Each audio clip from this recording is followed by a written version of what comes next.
Hello, friends. Welcome back to another topic of e-business, that is fundamentals of computers chapter, characteristics और benefits of computer. तो इस video में हम लोग पढ़ेंगे कि जो हमारा कंप्यूटर है उसके हमारे क्या क्या बेनिफिट्स हैं, क्या क्या उसके कैरेक्टरिस्टिक्स हैं. चलिए शुरू करते हैं. यस सो गाइज जो हमारा फर्स्ट चीज़ है वो मैं पॉइंट आउट करना चाहती हूँ कि चार्ल्स बैबेज जो हैं उन्होंने फर्स्ट कंप्यूटर को जो है बनाया था. उन्हें हम फादर ऑफ कंप्यूटर और इनफैक्ट अब तो ग्रैंडफादर ऑफ कंप्यूटर भी कहते हैं. तो जो पहला दुनिया का फर्स्ट मैकेनिकल कंप्यूटर जो बना था उसे नाम दिया गया था analytical engine and used only read only memory. तो रीड ओनली मेमोरी थी. तो रीड ओनली मेमोरी से हमारा मतलब है कि हम उस चीज उसका जो कंटेंट था, जो उसके अंदर इंफॉर्मेशन थी, जो भी हम स्टोर कर रहे थे, वो हम सिर्फ पढ़ सकते थे. हम उसमें कुछ भी चेंज नहीं कर सकते थे, उसको एडिट नहीं कर सकते थे. ठीक है. चलिए अब हम क्या करेंगे. वैसे तो हम सबको पता है कि कंप्यूटर क्या होता है, हम में से बहुत सारे लोगों के पास घर में है, स्कूल्स में है, पर फिर भी अगर हमें कंप्यूटर को एक प्रॉपर डेफिनेशन में डिफाइन करना हो तो हम उसे कैसे लिखेंगे. Computer is a machine that performs task such as calculations or electronic communication under the control of a set of instructions called a program. तो इसमें देखिए कुछ चीजें हैं. सबसे पहले स्टार्टिंग से समझेंगे.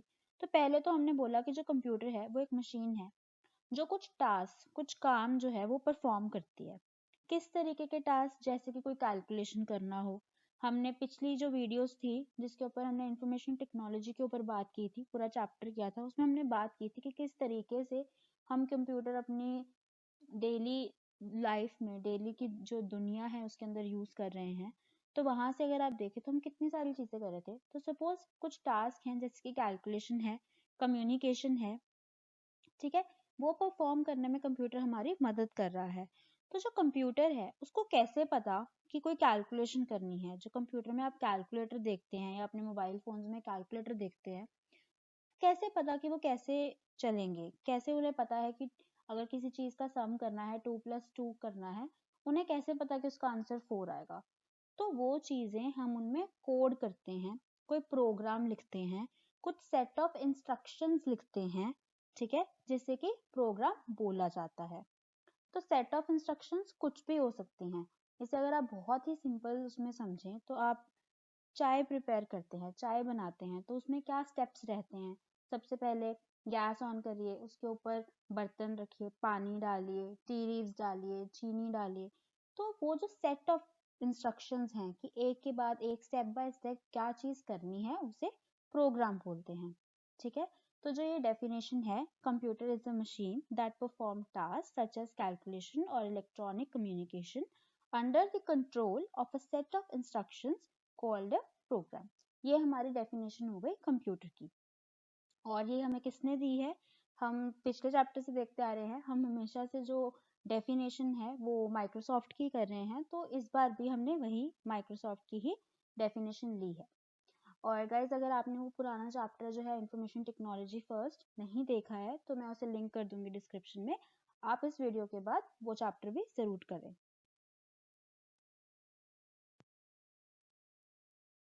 चलिए नेक्स्ट देखते हैं. तो हमारा जो सबसे पहला पॉइंट है जिसमें हम करेक्टरिस्टिक और बेनिफिट जो है हमारे कंप्यूटर का वो बताएंगे. तो पहला point let's discuss accuracy. If the input or instructions given to a computer is correct, there is no space for errors or mistakes in the task performed by computers. तो हम क्या बोल रहे हैं कि जो हमारा कंप्यूटर है वो बहुत ही एक्यूरेसी से काम करता है. जिसका क्या मतलब हुआ कि जो हमने पिछली डेफिनेशन में बताया कि कंप्यूटर को कुछ सेट ऑफ इंस्ट्रक्शंस दी जाती हैं जिसके बेसिस पे वो काम करता है. तो हम कह रहे हैं अगर वो जो सेट ऑफ इंस्ट्रक्शंस हमने उसको दी हैं उनमें कोई एरर नहीं है, हमने बहुत सही से और बहुत अच्छे से उसको बताया है कि क्या करना है, तो वो बहुत ही एक्यूरेसी से काम करेगा. आपका जो रिजल्ट है जो कंप्यूटर से आएगा वो बिल्कुल सही होगा. बस उसकी एक ही कंडीशन है कि जो आपने उसमें सेट ऑफ इंस्ट्रक्शंस लिखी हैं वो सही होनी चाहिए. तो अगर इसको मैं आपको समझाने हूँ तो आप देखिए, आपने एक इंसान से बोला कि आपको कोई कैलकुलेशन करके दे. ठीक है. आपने उसको बहुत अच्छे से समझाया कि कैसे सम करते हैं, कैसे बोर्ड मास लगाते हैं, पर वो इंसान जो है वो फिर भी गलती कर सकता है आपके सही से इंस्ट्रक्शंस देने के बाद भी। लेकिन अगर आपने वही इंस्ट्रक्शंस एक कंप्यूटर को दी हैं, वो बहुत एक्यूरेसी से काम करेगा और उसमें गलती नहीं होगी अगर आपकी इंस्ट्रक्शंस बिल्कुल सही हैं। तो सबसे पहला बेनिफिट क्या है कंप्यूटर्स का? एक्यूरेसी। ठीक है, चलिए आगे बढ़ते हैं। Large storage capacity, it can store large volume of data. We can store any kind of data in computer storage. This data can be text, picture, sound, video, etc. तो ये हम सभी जानते हैं कि जो कंप्यूटर है वो उसमें बहुत सारी स्टोरेज कैपेसिटी होती है, तो उसके अंदर हम किसी भी तरीके का डेटा भी रख सकते हैं। आपने सुना है ना, लास्ट चैप्टर में भी हमने किया था कि जो लोग हैं वो कंप्यूटर को पढ़ने के भी इस्तेमाल में लाते हैं, पीपीटीज बनाने के भी काम में लाते हैं, वीडियो रिकॉर्डिंग के काम में लाते हैं, जैसे मैं अभी बना रही हूँ, मूवीज देखने के। तो हर तरीके का जो डेटा है, चाहे फिर वो टेक्स्ट हो, पिक्चर हो, साउंड हो, वीडियो हो, वो हर फॉर्मेट का जो डेटा है वो कंप्यूटर स्टोर कर लेता है और बहुत ज़्यादा मात्रा में large volume of data store कर सकता है। अब जैसे अगर आप अपने फ़ोन के साथ कंपेयर करें, तो हमारा जो फ़ोन होता है वो, हम कहते हैं ना कि कितनी मेमोरी बची है उसके अंदर, उसमें आप कुछ ही मूवीज रख सकते हैं, तो आप एडिशनल उसके अंदर मेमोरी कार्ड डाला करते थे। वैसे ही जो हमारा कंप्यूटर है, कंपैरिजन में हमारे कंप्यूटर में जो हमारी रैम है, जो हमारी मेमोरी है वो बहुत होती है, ठीक है, रोम बहुत ज़्यादा होती है, और इसके बाद आप हार्ड डिस्क भी अटैच कर सकते हैं। तो इन शॉर्ट अगर मैं बात करूं तो जो हमारा कंप्यूटर है वो बहुत ज़्यादा कैपेसिटी में स्टोरेज रखता है। अगर हमें ई बुक स्टोर करनी हो, तो अगर मैं बोलूं कि एक रूम पूरा जो है वो बुक से भरा हुआ है, इतनी सारी जो बुक्स हैं वो बहुत ही आसानी से थोड़ी सी मेमोरी में ही कंप्यूटर के अंदर आ सकती हैं। ठीक है, चलिए आगे बढ़ते हैं। तो अगला पॉइंट हमारा है automation. Computers can carry out complex tasks at its own, provided some program is fed in the computer to that effect. If the formula of calculating salary of staff is fed, it will work out the salary of every employee every month. तो हमने क्या बोला कि जो computer है उसमें automation भी हो जाती है। ऑटोमेशन का क्या मतलब है कि उसको एक बार कुछ सिखा दिया, वो बार बार वो चीज़ जो है अपने आप से परफॉर्म कर सकता है। तो मैंने इसके अंदर एक कोड लिखा जिसके अंदर मैंने इसको बताया कि किस तरीके से एक जो स्टाफ मेंबर है उसकी सैलरी कैलकुलेट होगी, कि क्या उसकी बेसिक इनकम है, क्या उसके ऊपर उसे अलग से बोनस देना है, क्या उसने कितने दिन हम वर्क किया है, और पर डे के हिसाब से कैलकुलेशन करनी है। अगर उसने कोई हॉलीडे ली है नहीं है तो वो कैसे उसमें से सब्ट्रैक्ट करनी है। अगर मैं ये सब चीज़ें कंप्यूटर को बता दूं और मैं कंप्यूटर से ये भी उसको प्रोग्राम में लिख दूं कि हर महीने के जो लास्ट डेट है, लास्ट 30 या 31 है, उस पे उसको वो कैलकुलेशन करनी है उस मंथ के डेटा के ऊपर, तो वो खुद से कर सकता है। तो इससे क्या है, जो हमारा कंप्यूटर है वो ऑटोमेशन में हेल्प करता है। चलिए नेक्स्ट पॉइंट देखिए, economical use of computer save time, energy and money. More amount of work can be done in lesser time and at lesser cost. Email incurs negligible cost compare to traditional mode of email. तो जो हमारा computer है वो बहुत ही economical है, वो उससे हमारा बहुत सारा टाइम सेव होता है, बहुत एनर्जी सेव होती है और बहुत सारा पैसा सेव होता है। तो अगर मैं इसी की बात करूं, जैसे मैंने आपको बोला कि सैलरी कैलकुलेट करनी है हर महीने हर एम्प्लॉय की। सोचिए कि आपके पास एक कॉलेज है, उसके अंदर कुछ 40 टीचर्स हैं फॉर एग्जांपल, ठीक है, या एक कंपनी ले लीजिए, कंपनी है उसके अंदर 2000 एम्प्लॉयज हैं। अब अगर हर इंसान की, हर उस एम्प्लॉय की जो 2000 हैं कंपनी में, किसी को खुद से कैलकुलेटर लेके सैलरी कैलकुलेट करनी पड़े हर मंथ की, तो आप सोच सकते हैं कि उसमें कितना टाइम जाएगा, कितने आपको लोग लगाने पड़ेंगे वो काम करने के लिए, कितनी एनर्जी वेस्ट होगी और कितना पैसा उन लोगों को देना पड़ेगा। पर वहीं पे अगर मैं एक प्रोग्राम लिख के कंप्यूटर में डाल दूं, वो हर महीने उन 2000 लोगों की सैलरी खुद से कैलकुलेट करता रहेगा, तो उसमें हमारा बहुत सारा टाइम, एनर्जी और पैसा बचाया है। और बात करें तो ईमेल्स की बात करें, तो हम जो पहले कोरियर किया करते थे, हर चीज़ को पोस्ट करते थे, आज भी करते हैं कुछ डॉक्यूमेंट्स को, पर अगर हम वहीं पे ईमेल देखें तो ईमेल फ्री ऑफ कॉस्ट पड़ती है। जो सारी आपको कॉस्ट पड़ती है वो आपके इंटरनेट कनेक्शन की पड़ती है, जो कि आजकल तो बहुत ही कम है, वो भी निग्लिजिबल है।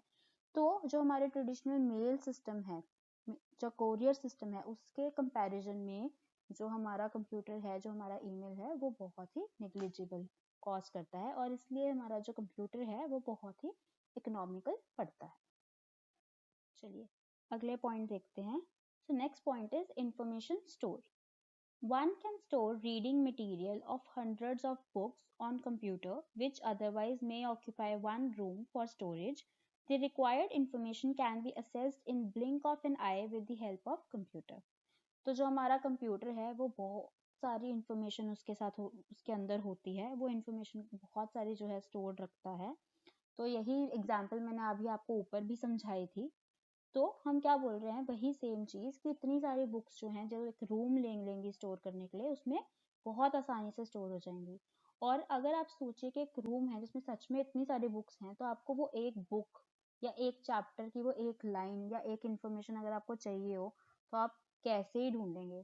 पर कंप्यूटर के अंदर कुछ भी नहीं है, वहां पे आप जाएंगे, फाइंड करेंगे, सर्च करेंगे, और वो साथ के साथ एक झटके में, एक ब्लिंक ऑफ एन आई में आपको वो इन्फॉर्मेशन एक्सेसिबल हो जाएगी।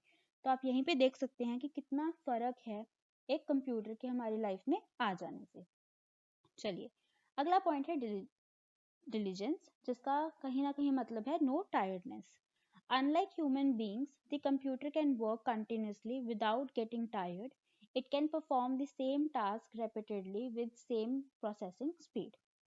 तो ये बहुत ही स्ट्रेट फॉरवर्ड है कि जो इंसान है वो कहीं ना कहीं आके एक टाइम पे थकते ही हैं।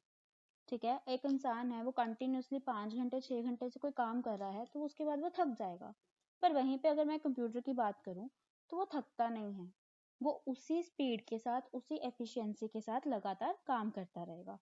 एग्जाम्पल के तौर पे अगर मैं किसी को बोलूं कि एक पेपर के फोटोकॉपीज निकाल दो, तो वो इंसान घंटा फोटोकॉपीज निकाल देगा, 1.5 घंटा निकाल देगा, और उसके बाद वो बिल्कुल थक जाएगा। पर वहीं पे अगर मैं कंप्यूटर को बोलूँ कि मुझे प्रिंट्स निकाल के दो, तो अगर मैं उसको महीनों महीने सालों साल बंद नहीं करूंगी, वो प्रिंट निकालता जाएगा उसी स्पीड के साथ, बिना थके और बिना किसी रुकावट के। ठीक है, तो हमारा नेक्स्ट पॉइंट है fast speed. A computer performs operations with very high speed. It can process millions of instructions in fraction of seconds. The speed of computer depends on the type of processors, RAM, etc. तो fast speed की बात करें तो वही पिछली example लीजिए जहाँ पे हम कैलकुलेशन कर रहे थे सैलरी की। वहाँ पे हमें कितने लोगों की ज़रूरत पड़ती, पर जो हमारा कंप्यूटर था उसने बहुत ही तेज़ी से जो है हमारा काम कर दिया था। वो मिलियंस ऑफ जो है इंस्ट्रक्शंस को जो है वो कुछ ही सेकंड्स में परफॉर्म कर देता है। तो एक जो पर्सन है, एक जो एम्प्लॉय है, उसकी सैलरी कैलकुलेट करने में इसको कुछ भी खास टाइम नहीं लगता है। ठीक है, कुछ ही सेकंड्स में वो है आपके पूरे मंथ की सैलरी कैलकुलेट करके आपको बता देगा। ये तो बहुत छोटे छोटे काम हैं, बट जब हम बहुत बड़ी बड़ी कंपनियों में काम करते हैं, बहुत बड़े प्रोजेक्ट्स पे बहुत सारे डेटा के साथ काम करते हैं, तो जो हमारे कंप्यूटर के अंदर जो हमारे प्रोसेसर्स हैं और जो हमारी मेमोरी है, रैम जो होती है वो रैंडम एक्सेस मेमोरी होती है, और एक रोम है रीड ओनली मेमोरी, जिसकी हमने पहले बात की थी। ठीक है, तो ये आप प्लीज़ नोट कर लीजिए। तो इसके साथ क्या होता है कि इस पे डिपेंड करता है कि आपका जो कंप्यूटर है, जो आपका, वो कितनी एफिशिएंसी से काम कर रहा है। अगर आपको बहुत ही बिग डेटा के साथ काम करना है, तो ये चीज़ें आपकी वहाँ पे मायने रखती हैं। पर अगर आपको बहुत छोटे रोज़ाना के काम करने हैं, तो ये इतनी ज़्यादा इफेक्ट नहीं डालती हैं। जो आपका बाय डिफ़ॉल्ट ऑलरेडी आपके कंप्यूटर के अंदर रैम और प्रोसेसर्स आते हैं, वो बहुत ही एफिशिएंटली काम करते हैं। चलिए आगे बढ़ते हैं। Versatility. A computer is a versatile machine. It can perform a number of jobs depending upon the instructions fed to it. Computer can be used to write a letter, listen to music, take out prints at the same time. तो जो हमारा computer है वो बहुत ही versatile है, ये बहुत सारी जॉब्स एक साथ ही कर सकता है। अब एग्जाम्पल के तौर पे, सबसे सिंपल सी एग्जाम्पल, हम एक टाइम पे इसके ऊपर नोटपैड के ऊपर कुछ लिख रहे हो सकते हैं, साथ में हमने ईयरफोन्स लगाए हैं, उसमें हम गाने भी सुन रहे हैं, और साथ में हमने कोई प्रिंट्स का कमांड भी दे रखा है, जिससे साथ के साथ हमारे प्रिंटर से कनेक्ट होके प्रिंट्स भी निकल रहे हैं। तो ये बहुत ही वर्सेटाइल है।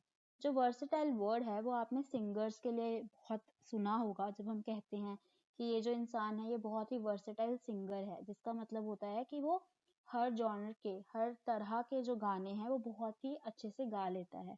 ये भी वही वर्ड है जो हमने कंप्यूटर्स के लिए यूज़ किया है कि कंप्यूटर हर तरीके का जो काम है वो बहुत ही वर्सिटिलिटी से कर लेता है। ठीक है। और अगर आप चाहते हैं कि रैम और रोम के ऊपर और ज़्यादा आपको इन्फॉर्मेशन चाहिए और आप चाहते हैं कि मैं एक सेपरेट वीडियो बनाऊं जिसके अंदर मैं आपको डिफरेंसेस बताऊं, तो प्लीज़ मुझे कमेंट सेक्शन में बताइएगा। अगर आपको ज़रूरत है तो मैं वो वीडियो भी ज़रूर आपके लिए बना दूंगी। चलिए आगे चलते हैं। चलिए नेक्स्ट पॉइंट देखेंगे characteristics and benefits of computers के अंदर। Source of entertainment. Computer has become a great source of entertainment. We can play video games, enjoy music, and watch movies, etc. We can also communicate with each other through computer by means of text messages, audio, video messages. तो ये हम बहुत ही बार discuss कर चुके हैं information technology के अंदर, पर चलो फिर भी एक बार। तो जो हमारा कंप्यूटर है वो एंटरटेनमेंट का बहुत बड़ा सोर्स बन गया है। इसके ऊपर हम वीडियो गेम्स खेलते हैं, म्यूजिक सुनते हैं, मूवीज देख सकते हैं, और इसके थ्रू हम कम्युनिकेशन कर सकते हैं। हम ईमेल्स कर सकते हैं, हम चैट कर सकते हैं, हम वीडियो कॉल्स कर सकते हैं, वॉइस कॉल्स कर सकते हैं। जैसे कि हमारे पास स्काइप है, हमारे पास टीम्स है, हमारे पास जूम है, हमारे पास बहुत सारी ऐसी फैसिलिटीज़ हैं, हैंग आउट है, जिससे हम ये सारी चीज़ें जो हैं बहुत ही आसानी से कर सकते हैं। ठीक। उसके बाद अगला है no intelligence quotient, that is no IQ. Computer is a dumb machine and it cannot do any work without instructions from the user. It is you to decide what you want to do and in what sequence. So a computer cannot take its own decisions as you can. तो ये थोड़ा हम ध्यान से सुनेंगे। तो इसमें हम क्या बोल रहे हैं कि जो कंप्यूटर है वो खुद से कुछ नहीं करता। इसका क्या मतलब है, मैंने आपको स्टार्टिंग से बताया कि कंप्यूटर को हम इंस्ट्रक्शंस देते हैं, हम बताते हैं स्टेप्स में कोड करके कि उसको क्या परफॉर्म करना है। वो बस उसी चीज के ऊपर काम करता है और वो वही करता है जो हमने उसको बोला है करने के लिए। वो खुद से कुछ नहीं करता, वो खुद से कोई डिसीजन नहीं लेता। उसको आप गलत करने के लिए बोलेंगे वो गलत करता रहता है, वो आपको उसको सही करने के लिए बोलेंगे वो सही कर देगा, पर वो खुद से कुछ भी डिसीजन नहीं लेता। तो इससे हम क्या बोल रहे हैं कि उसके पास खुद का कोई IQ नहीं है, वो कोई भी डिसीजन खुद से नहीं ले सकता। जो भी वो काम करेगा वो वही इंस्ट्रक्शंस फॉलो करके करेगा जो आपने दी हैं। तो कुछ लोग इस पॉइंट को डिसएडवांटेज में भी देखते हैं, उसका ड्रॉबैक भी मानते हैं कंप्यूटर का कि उसके पास IQ नहीं है, पर ये हम बेनिफिट्स में भी लेते हैं कि वो खुद से कुछ नहीं करता, मशीन जो है वो वही करती है जो हम उसको करवा रहे हैं। तो ये पॉइंट थोड़ा ध्यान रखेंगे कि किस तरीके से हम कंप्यूटर का यूज कर रहे हैं उस चीज पे डिपेंड करेगा। ठीक है, आगे बढ़ते हैं। No feeling. It does not have feeling और emotion, taste, knowledge and experience. It does not get tired even after long hours of work. It does not distinguish between uses. तो जो कंप्यूटर है, क्योंकि वो एक मशीन है, वो living नहीं है, वो नॉन लिविंग है, उसकी कोई फीलिंग्स नहीं है, उसके खुद के कोई इमोशंस नहीं है, उसे किसी चीज़ का टेस्ट नहीं पता, उसे कोई नॉलेज या उसे कोई एक्सपीरियंस नहीं है। ठीक है। और जैसे हमने पहले भी कहा डिलीजेंस में कि वो थकता नहीं है, कितने भी आवर्स के लिए काम कर सकता है। और सबसे अच्छी बात जो है वो किसी भी यूजर के बीच में फर्क नहीं करता। उसको नहीं पता कि उसको चलाने वाला अमीर है, गरीब है, लड़की है, लड़का है, छोटा है, बड़ा है, कौन है, उसके लिए सब एक बराबर हैं। वो सिर्फ एक मशीन है जिसे सिर्फ इतना पता है कि उसके अंदर जो उसको इंस्ट्रक्शंस मिल गई उसमें परफॉर्म करनी है। ठीक है। पर वहीं अगर हम ह्यूमंस की बात करें तो अगर किसी की किसी के साथ नहीं बनती है, एक ए है एक बी है, उनकी आपस में नहीं बनती है, तो जो काम है वो अफेक्ट होता है, काम खराब हो सकता है, काम की एफिशिएंसी कम हो सकती है क्योंकि उन्हें आपस में कोई प्रॉब्लम है। पर कंप्यूटर के साथ ऐसा कभी नहीं होता, उसे कोई भी एक्सेस करे उसे कोई फर्क नहीं पड़ता। ठीक है। चलिए अगला पॉइंट देखते हैं, reliability. Computerized storage of data is much more reliable than the manual storage. We can store the data in computer storage for a long period of time, except until any kind of system failure occurs. तो हम यहाँ पे क्या कह रहे हैं कि जो स्टोरेज है, हमने ये तो पढ़ा है कि कंप्यूटर के अंदर जो स्टोरेज है वो बहुत हम अमाउंट में रख सकते हैं। प्लस अगर वही एग्जांपल से हम कंटिन्यू करें तो जो हमने बुक्स भर के एक रूम के अंदर रख दी थी, अब उन बुक्स को देखिए, वो टाइम के साथ खराब हो जाएंगी, पीली पड़ जाएंगी, ठीक है। और कई बार तो टर्माइट, जिसे हम स्योंक भी बोलते हैं, वो भी लग जाती है किताबों में। जो मैनुअल स्टोरेज है उसमें फटने का, कोई पेपर फट गया, कोई पेपर इधर उधर मिसप्लेस हो गया, गुम हो गया, कोई फाइल गुम हो गई, ये सब चीजें जो है वो होती रहती हैं। वहीं पे अगर हम एक कंप्यूटर की बात करें, जहाँ पे हमें इंफॉर्मेशन बहुत ही आसानी से एक्सेसिबल है, वो बहुत ज़्यादा रिलायबल भी है, बहुत ज़्यादा हम उसके ऊपर डिपेंड कर सकते हैं, भरोसा कर सकते हैं, अनटिल अनलेस किसी तरह का कोई सिस्टम फेलियर हो जाए। जैसे आपका जो लैपटॉप है, जो उसके अंदर आपने डेटा सेव कर रखा था, उसमें विंडोज उड़ गई है, कहीं आपका सिस्टम खराब हो गया है, टूट गया है, आग लग गई है, जो कि ऐसी चीज़ें नहीं होती हैं। बहुत रेयर केसेस होते हैं कि किसी टाइप का कोई सिस्टम फेलियर हो जाए, ठीक है, कि सब कुछ क्रैश ही हो जाए। तो जो हमारा कंप्यूटर सिस्टम है वो बहुत ज़्यादा रिलायबल है हमारी मैनुअल स्टोरेज के कंपैरिजन के अंदर।